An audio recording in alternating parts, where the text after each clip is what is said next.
మిగిలిన ఋషులందరూ ఒక రాత్రి వేళ పక్షుల రూపంలో వచ్చారు. వచ్చి అసలు మహానుభావ శూలారోహణం చేయిస్తే దేహభ్రాంతి లేకుండా అలా బ్రాహ్మీమయమూర్తిమై ఎలా ఉండగలిగావు? కలియుగంలో భగవాన్ రమణులు లేరండి. ఆ స్థితిలో పాతాళలింగం దగ్గర తపస్సు చేస్తే తొడల కింద తేళ్లు జర్రిలు చేరి కొరికేస్తే మాంసం ముక్కలు ఊడిపోయి నెత్తురు కారి అట్టలు కడితే ఆయన అలాగే తపస్సులో ఉండిపోయారు ధ్యానమునందు. ఎప్పుడో కాదు, కలియుగంలో అరుణాచలంలో భగవాన్ రమణులు అటువంటి తపస్సు చేశారు. మహానుభావుడు చంద్రశేఖర పరమాచార్య స్వామి వారు ఇలా వీపుని ఒక గోడకి ఆంచి సమాధిలోకి వెళ్ళిపోయారు. ఒకప్పుడు వెళ్ళిపోతే ఆ చెదపురుగులు చీమలు ఆయన వీపంతా కొరికేసాయి. కొరికేస్తే ఆయన కొంతసేపటికి బహిర్ముఖులయ్యారు. బహిర్ముఖులైతే అప్పటికే నెత్తుటి చుక్కలు పైకి చిమ్మింది శరీరం. ఆయన ఇలా ఒంగుని శిష్యుల్ని పిలిచి అన్నారు, చెదపురుగులు నా శరీరాన్ని కొరికాయా చూడండి అన్నారు. అంటే వాళ్ళు వచ్చి చూసి అయ్య బాబోయ్ ఎన్ని చెదపురుగులో అని కొట్టేయబోయారు. ఆయన అన్నారు, కొట్టకండి కొట్టకండి, అలా కొడితే చనిపోవు, అంతటా ఈశ్వరుడు అంతర్బహిష్యత సర్వం వ్యాప్య నారాయణ స్థిత. ఈ బంగారం ముట్టుకోవడానికి ఉపయోగించే శ్రావణం ఉంటుందే, దాని మొనలకి దూదులు కట్టి జాగ్రత్తగా గట్టిగా నొక్కకుండా ఒక్కొక్క చెదపురుగుని తీసి పక్కకి మళ్ళీ గోడ మీద వదిలేయండి అన్నారు. ఈలోగా మిగిలిన చెదపురుగులు కొరికేవా అన్నారు. కొరికితే కొరకనివ్వండి తప్ప అవి మరణించడానికి వీల్లేదు, ఒక్కొక్క దాన్ని తీసేయండి అన్నారు. అని ఆయన వంగి కూర్చుంటే చెదపురుగులు నెత్తురు చిమ్మెట్టు కొరికేస్తుంటే ఆయన్ని శిష్యులు అలాగే శ్రావణంతో తీశారు చెదపురుగుల్ని. ఆయన వీపంతా కొరికేసి పుల్లమయమైపోయింది. సాయంకాలం స్నానం చేసి అనుష్ఠానానికి వెళ్ళిపోయారు. మహాపురుషులు మహాపురుషులే. అందుకే మహాపురుష స్థితిని పొందాలి, కానీ దాన్ని మనం అనుకరిద్దామంటే కుదిరే విషయం కాదు. కాబట్టి ఆయన అలా తపస్సు చేస్తే ఆ ఋషులందరూ పక్షుల రూపంలో వచ్చి అడిగారు. అడిగితే ఆయన అన్నాడు, దానికి బాధపడ్డం ఎందుకయ్యా? ఎరిగి ఎరిగి నన్ను అడుగంగనేలా సుఖము దుఃఖంబు ప్రాప్తించు చోట నరుడు తగిలి తన కర్మవశమున దనరుదానకర్తగా అన్యులకు ఏమి కారణంబు. ఏవో చేసిన తప్పులుంటాయి, గత జన్మలలో చేసిన కర్మలు, అవి ఇలా అనుభవించవలసి ఉంటుంది ఈ శరీరం వల్ల.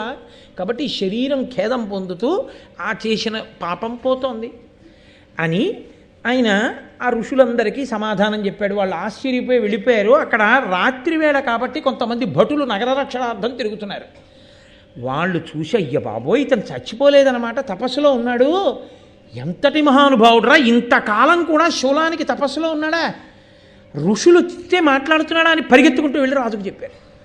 ఆ రాజు అయ్య బాబోయ్ ఎంత తప్పు అయిపోయింది, నేను మహర్షికి శూలం వేశానా అని గబగబా వచ్చి ఆయన్ని ఉత్తరించమన్నాడు. శూలంలోంచి ఉత్తరించడానికి కుదరదండి, కంఠం పక్కకి వెళ్ళి ఆ శూలం పైకి పొడుస్తోంది.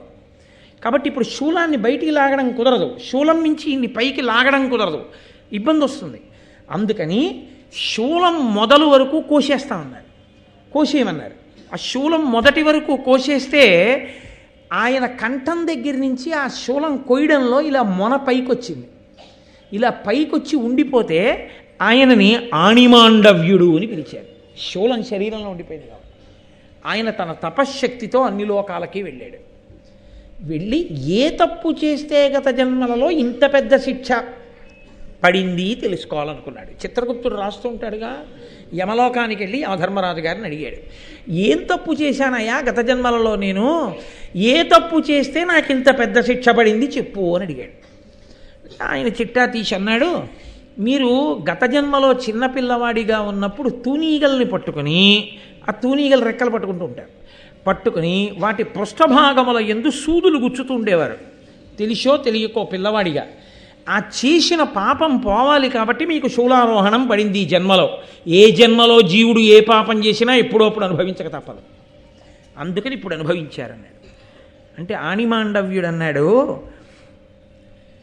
నేను తూనీగలని పట్టుకుని సూది గుచ్చానన్నావు కదా, అప్పుడు నా వయసు ఎంత అని అడిగాడు. చిన్నపిల్లాడు మీరు, ఏదో 9 ఏళ్ళో 10 ఏళ్ళో, 14 సంవత్సరముల వయసు వచ్చే లోపలి పర్యంతము బాలుడు అని పిలుస్తారు. ఈ లోపల తెలియక ఏదైనా పెద్ద తప్పు చేసినా శాస్త్రం దాన్ని చిన్న తప్పుగా తీసుకుంటుంది. ఇప్పటికీ బహుశా బాలనేరస్తులు అని అనడానికి కారణం ఇదేనేమో ప్రాతిపదిక.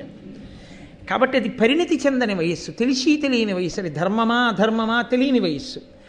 కానీ ఆ పిల్లల పట్ల ఎవరైనా తప్పు చేస్తే మాత్రం ఘోరమైన పాపంగా వేస్తారు.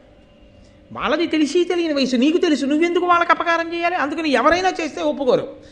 పిల్లలు చేస్తే మాత్రం ఆ తప్పుని పెద్ద తప్పుగా శాస్త్రం తీసుకోదు 14 సంవత్సరాలు వచ్చే వరకు. నేను 14 సంవత్సరముల వయసు లోపు చేసిన తప్పుకి ఇంత పెద్ద శిక్ష నువ్వు ఎలా వేశావు? కాబట్టి ఇన్నాళ్ళకి నువ్వు ధర్మం తప్పి శిక్ష వేశావు, అది వేసి నాకు వేశావు. కాబట్టి ఇప్పుడు నువ్వు చేసిన తప్పుకి నువ్వు శిక్ష అనుభవించాలిగా. ఇంత ధర్మం తెలిసి సింహాసనం మీద కూర్చునే అధికారాన్ని కోల్పోయి 4వ వర్ణమునకు చెందినటువంటి ఒక వనిత గర్భమునందు పుట్టి ఇప్పుడు ఎంత ధర్మం తెలిసున్నవాడువో అప్పుడు అంత ధర్మం తెలిసున్నవాడవై ధర్మం చెప్పడానికి పనికొచ్చేటటువంటి వాడివై సాక్షాత్తు రాజులకు అన్నదమ్ముడవైన తేజస్సు కారణంగా క్షేత్రకారణం చేత దాసీపుత్రుడవై రాజ్యాధికారము లేక మర్త్యలోకమునందు భూలోకమునందు జన్మించదవుగాక అని శపించాడు. ఆ కారణం చేత యమధర్మరాజు గారు విదురుడిగా రావాలి ఒక దాసికి. అందుకని లోపల ఉన్నది అంబిక కాదని తెలిసిన మాండవ్యుని శాపం నిజమవ్వాలి కాబట్టి వ్యాసభగవానుడు తేజోప్రదానం చేశాడు. చెయ్యడం వల్ల ఆ దాసియందు మహానుభావుడైనటువంటి విదురుడు జన్మించాడు. ఆ విదురుడు అందుకే ఎప్పుడూ నీతి చెప్తూ ఉంటాడు ధృతరాష్ట్రుడికి. వరుసకి అన్నదమ్ముడయ్యాడు, కానీ ఆయన మాత్రం రాజ్యాధికారాన్ని పొందలేకపోయాడు. ఎందుకంటే రాజుల యొక్క క్షేత్రమనందు జన్మించినవాడు కాదు కాబట్టి అని. ఇంత ధర్మ సంక్లిష్టమైన పరిస్థితిలోంచి ఆ వంశం ఎలా గట్టెక్కిందో, సత్యవతీదేవి ఎంత ఉదారమైన పాత్ర పోషించిందో, కోడళ్ళ దగ్గర అత్తగారిగా ఎంత ధర్మాన్ని పాటించిందో, ఆ కోడళ్ళు ఎంత ధర్మాన్ని పాటించారో, ఆ వంశం ఎలా నిలబడిందో, ఆ కారణంగా ధృతరాష్ట్ర పాండురాజు విదురులు ఎలా పుట్టారో ఇవాల్టి రోజున మనం విన్నాం.